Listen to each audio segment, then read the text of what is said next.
It Takes Two. Wow. How long did that take us? About 15, 16 hours? Something like Something like that. that. An amazing journey. The best co-op game I've ever played. By Yeah, far. for sure. It plays on similar to games like Trine, but instead 3D and immersive. What'd you think, Zell?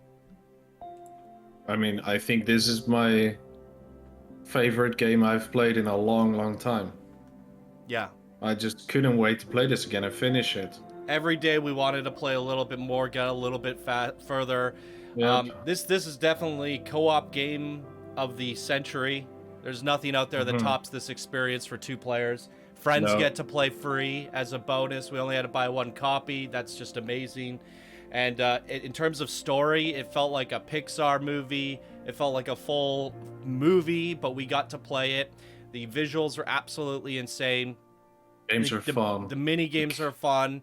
You know, and it built a bond between the 2 players. You know, if you're looking to do what the game does, rebuild a relationship, play a game you haven't been hanging out with your fiance or friend or your girlfriend or whatever, your sister, whatever, you want to rekindle some of that relationship and that fun that you used to have. This game is perfect for that. It really does a good job. And if you're just looking to have a great time with a friend, this is it. Me and Zell just had the time of our lives playing this game. Yeah. I mean, it's just It's like game of the year.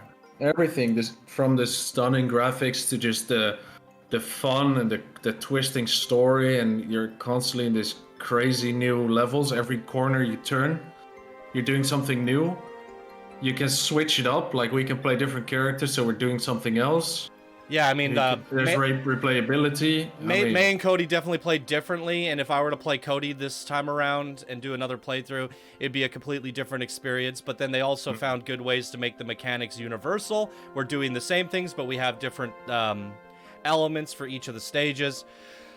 Yeah, I mean, to sum it up, this is probably the first ever, I would say, 10 out of 10 gaming experience.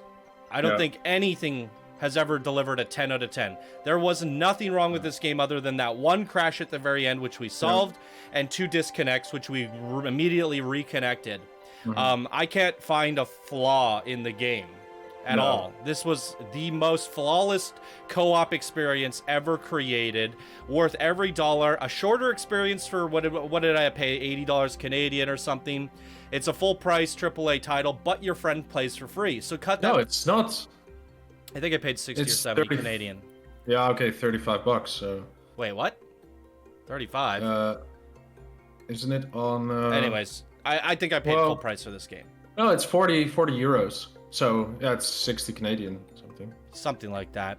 Anyways, full price. It's not too bad. Full price AAA game, but the best part is the friend plays for free. So cut that price in half. You're not buying 2 copies of the game. And while it is only a 15, 16-hour experience, it's you're paying for quality over quantity. And I've been missing that in games. These game developers are trying to make these, 100, 200, never-ending experiences. Let's just end game, grind. Sometimes, a better handcrafted experience delivers much more than these grindy, crazy, never-ending and you game still experiences. have freedom in the game. There's right? sandboxy at times. There's a lot of mini games. There's a lot of replayability here because you can go back and play all those mini games with your friends. I'd rather play chess in this than any of the chess games on Steam. Yeah, that's for sure. It's just amazing. So all the mini games are worth going back and replaying. Switching characters is worth going back and playing. So you could easily squeeze out 40 to 50 hours. And this, to me, there's a lot of moments that reminded me of like when you're younger and you get new games for Christmas. You'd open them up and you'd sit there and you'd play with your sibling and you just go all night playing all these new games. This is like that perfect gift experience. It's too bad it didn't launch it around December, but like whether it's a holiday at Easter's coming up, something like that. Pick this game up with your friend, your sibling, your wife, whatever, and play through it. It's a wonderful experience. People that are not into games normally probably like this. Can you move over a bit? Sorry. You know what I mean? Yeah. No, when I saw this game, I said it's not my style, but I feel like it looks awesome. Let's grab it. And I'm so glad that I did. And then I'm so glad that you guys got to experience that with us. So that's my final thoughts. That's our final thoughts. It Takes Two, a 10 out of 10 Yep. gaming experience right there. It Takes Game of the Two. year so far. Game of the year. I mean, in terms of co-op, there's nothing out there that Mm. beats it. 100%. Yep. Pick this game up. You will not regret it. And if you can't Yep. afford it right now, we have a full Let's Play coming out on the channel. So, Yep. or already out if you're watching this as a VOD. Boom. What's your favorite part? Oh man, there's so many. I definitely loved Snowland in terms of biome. Mm. I think that was my favorite. Uh, all the skating and the, I mean, every time it was Oh, it's fun. cinematic and we were skating and dodging and grappling and doing that, those were my favorite game styles.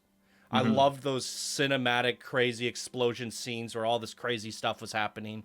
That was my personal favorite, and there was a lot of that in the avalanche scene when you're running from the avalanche and we're jumping. Yeah. That's probably my all-time favorite, and that whole area was just perfect. What was Yeah. your favorite level?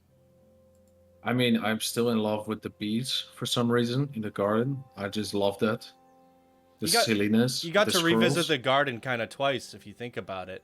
Yeah, it's true, but it was completely different. Mm-hmm.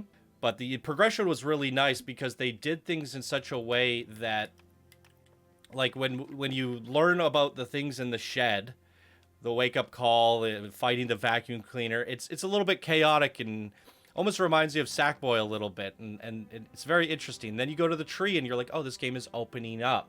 There's environments. There's you go through these crazy levels. And it just completely opens up from being kind of condensed and locked into these little segments with the toolbox. And then Rose's room.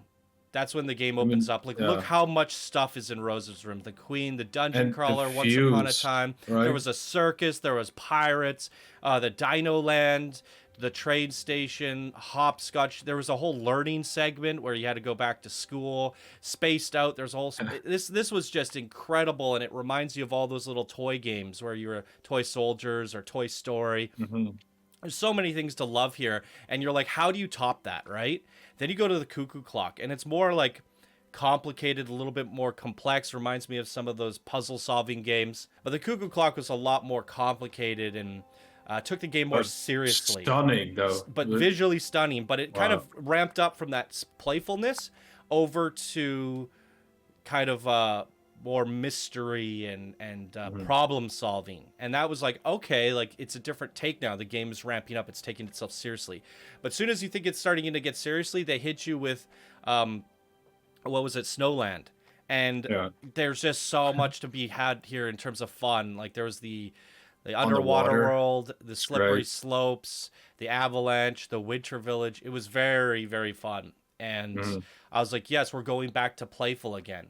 Then you go to the garden and it's like grounded. It opens up again and there's so much to do in here.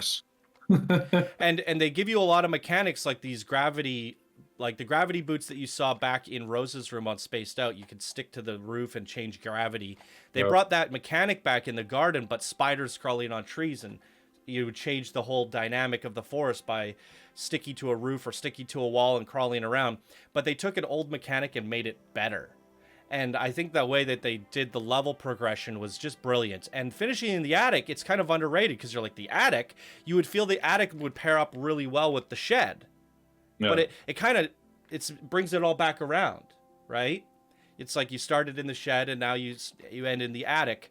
And there's just all this crap lying around, but then you go into rehearsal, you go into the symphony, and there's like all this crazy stuff. And that's a way to do a really epic finale.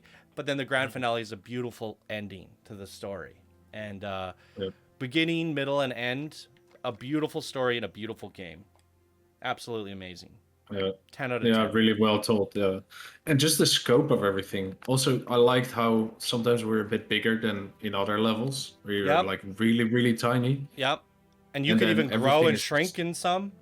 Yeah, it was fun as well. Yeah, and just the constant, like, how many games in one game was this? Yeah, I'm was actually just really impressed with nuts. how many game mechanics the developers had to make for Right? it. Because some areas you'd be like, this is 5-10 minutes of gameplay, and you never experience that again.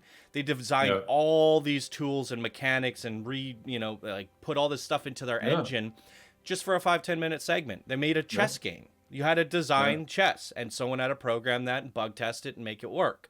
And it was just completely optional. So, I mean, it's really crazy to me how much they did here, and I feel like they're going to use everything that they put into this to probably make a series of upcoming games. Because you went and you developed all these tools, you developed this amazing game engine with amazing level design. The level designers must love the tools that they get to use. Yeah, but they'd have to build tools within that. So, you know, I'm sure the level designers are just in love with the tools, and this just means there's going to be big things coming up, either DLC or a sequel or just a spin-off with a different story. It's going to be great. Okay, so the raffle timer is up. That's our overall thoughts on this game. 100% worth it. Pick it up, you guys. You won't regret it.